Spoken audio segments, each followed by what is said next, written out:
نون والقلم وما يسطرون ما أنت بنعمة ربك بمجنون وإن لك لأجرا غير ممنون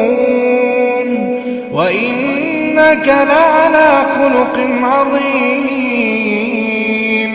فستبصر ويبصرون بأيكم المفتون إن ربك هو أعلم بمن ضل عن سبيله وهو أعلم بالمهتدين فلا تطع المكذبين ودوا لو تدين فيدهنون ولا تطع كل حلاف مهين هماز مشاء بنميم مناع للخير معتد أثيم عتل بعد ذلك زنيم أن كان ذا مال وبنين إذا تتلى عليه آياتنا قال أساطير الأولين سنسمه على الخرطوم إنا بلوناهم كما بلونا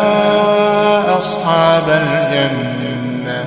إذ أقسموا ليصرمنها مصبحين ولا يستثنون فطاف عليها طائف من ربك وهم نائمون فأصبحت كالصريم فتنادوا مصبحين أن اغدوا على حرثكم إن كنتم صارمين فانطلقوا وهم يتخافتون ألا يدخلنها اليوم عليكم مسكين وغدوا على حرد قادرين فلما رأوها قالوا إنا لضالون بل نحن محرومون قال أوسطهم ألم أقل لكم لولا تسبحون قالوا سبحان ربنا إنا كنا ظالمين فأقبل بعضهم على بعض يتلاومون قالوا يا ويلنا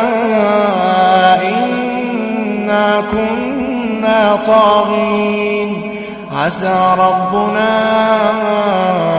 أن يبدلنا خيرا منها إنا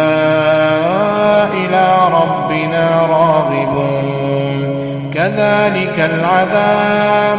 ولعذاب الآخرة أكبر لو كانوا يعلمون إن للمتقين عند ربهم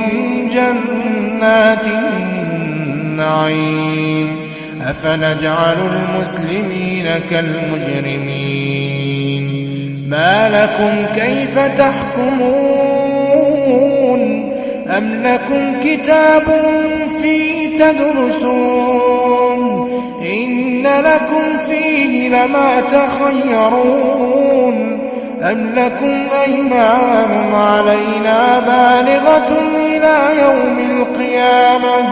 إن لكم لما تحكمون سلهم أيهم بذلك زعيم أم لهم شركاء فليأتوا بشركائهم إن كانوا صادقين يوم يكشف عن ساق ويدعون إلى السجود فلا يستطيعون خاشعة أبصارهم ترهقهم ذلة وقد كانوا يدعون إلى السجود وهم سالمون فذرني ومن يكذب بهذا الحديث سنستدرجهم من حيث لا يعلمون وأملي لهم إن كيدي متين أم تسألهم أجرا فهم من مغرم مثقلون أم عندهم الغيب فهم يكتبون فاصبر لحكم ربك ولا تكن كصاحب الحوت إذ نادى وهو مكظوم لولا أن تداركه نعمة من ربه لنبذ بالعراء وهو مذموم فاجتباه ربه فجعله من الصالحين وإن يكاد الذين كفروا ليزلقونك بأبصارهم لما سمعوا الذكر ويقولون إنه لمجنون وما هو إلا ذكر